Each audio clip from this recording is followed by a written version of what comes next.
Nissan unveiled the next-generation Leaf last month, and the automaker has gradually started rolling out the new all-electric vehicle to a few markets. The vehicle is apparently off to a relatively good start, as Nissan confirms that it got 9,000 orders in for the new Leaf in less than 2 months. The 2018 Leaf has been available in Japan since last month, and it launched in Norway, Germany, Austria, France, and Holland earlier this month. At the Tokyo Motor Show this week, Nissan Europe AV Director Gerrit Dunsmore confirmed to Automotive News Europe that the Japanese automaker sold 3,500 Leafs in Europe since the launch. The number increases to 9,000 when including the Japanese market. It's not clear how many of them have been delivered yet. Dunsmore says that most of the European orders have been coming from Norway. They have been our first customers and our most loyal customers, and we wanted to give something back to the people who trusted us from day one back in 2010 and 2011, Dunsmore said, adding that more than 2,000 existing and new customers in Norway already have purchased the Leaf. The new electric vehicle has yet to launch in the US. It is expected to arrive at American dealerships in early 2018 inches. It will be interesting to follow sales of Nissan's next-gen Leaf over the next few months for a few reasons. The most interesting one, in my opinion, is to see how customers respond to the fact that Nissan already confirmed that another version with a longer range will soon be offered. The new Leaf comes with a design refresh, a few new convenience features, and a new 40 kWh battery pack which enables about 150 miles of range. That's a nice upgrade from the previous version, especially at roughly the same price of $30,000 before incentives, but we were expecting a 60 kWh battery pack to enable over 200 miles of range. That version has been delayed a few months and it will launch only next year, says Nissan. Of course, it is expected to be more expensive than the 40 kWh version, which will make it interesting. There's an unwritten rule that a long-range electric vehicle has over 200 miles of range, but that version of the Leaf is expected to start at about the same as Tesla's Model 3 or Chevy Bolt EV, $35,000 before incentives. I have the feeling that a lot of buyers might skip the range upgrade and stick to the cheaper version, which can end up costing less than $25,000 after incentives in the US. It could end up being a good example that EVs are not all about the range. Sales of the new Leaf EV are off to an excellent start, according to Nissan. At the 2017 Tokyo Motor Show, Nissan Senior Vice President Asako Hoshino told reporters that sales have exceeded expectations, and that it has received over 9,000 orders in less than 2 months of availability. Europe has made up 3,500 of those global sales, according to a report from Automotive News Europe. According to Nissan Europe EV Director Gerrit Dunsmore, it took the first-generation Nissan Leaf a year to achieve that same number. The new Nissan Leaf began sales in Norway in early September, followed by Germany, Austria, France and Holland at the beginning of October. EV-friendly Norway has seen more than 2,000 sales of the 2018 Leaf so far. They have been our first customers and our most loyal customers, and we wanted to give something back to the people who trusted us from day one back in 2010 and 2011, Dunsmore said of Norway. The first Leafs available in Europe are a limited launch edition called 2.0. These include Nissan's ProPilot Assist semi-autonomous, adaptive cruise control with lane keep assist technology, and start at $31,950, about $37,000 in Germany. Less expensive models will be available later. It's unclear how Nissan's inspection woes will affect sales in Japan. The automaker has suspended all domestic production thereafter it was found that it hadn't been following proper inspection procedures required for cars sold in the Japanese domestic market. On a more positive note, Nissan unveiled a Leaf Nismo concept at the Tokyo Motor Show, as well as the INX electric, autonomous crossover concept. Nissan has also announced that it will join the Formula E electric racing series in 2018. The 2018 Nissan Leaf has a 40 kWh battery offering 150 miles of range on the US cycle. It goes on sale in the US in early 2018 for a base price of $30,875, before incentives. Later, a second variant with a 60 kWh battery pack, called E+, will offer an expected 225 miles of range. Subaru and Mitsubishi battled it out off-road in the early 2000s, but the famous badges ended up on the scrapheap. The two new concepts revealed at the Tokyo Motor Show suggest the rally powerhouses are making a comeback. The Subaru VIZIV hints at a new WRX, a natural successor to the big-winged Impreza made famous by Colin McRae.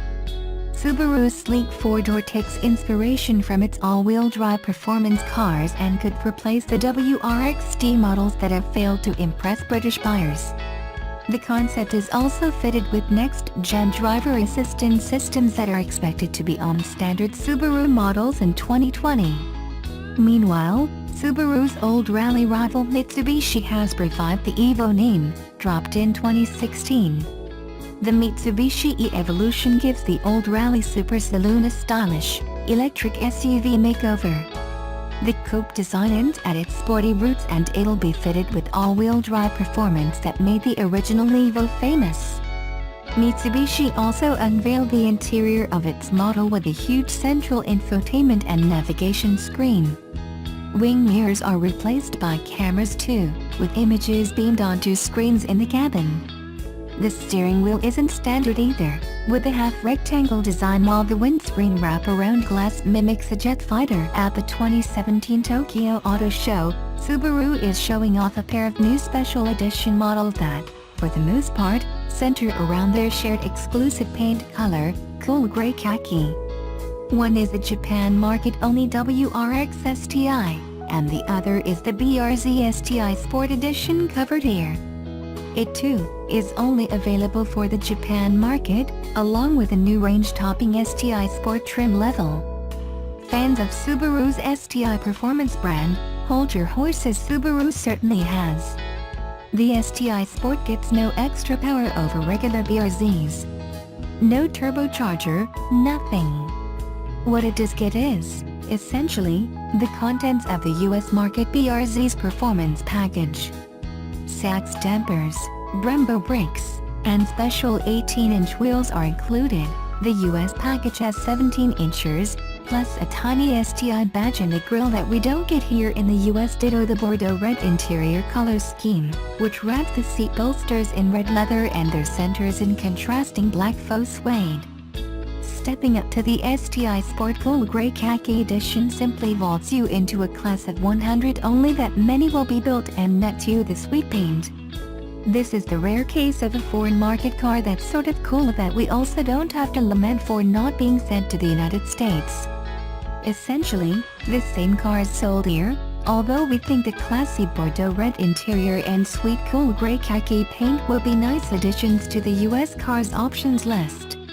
And if Subaru's claims are true that the STI Sport uses actual performance tires 18 inches as opposed to the weak 17-inch all-season rubber standard on our car, we'd like to see those as well.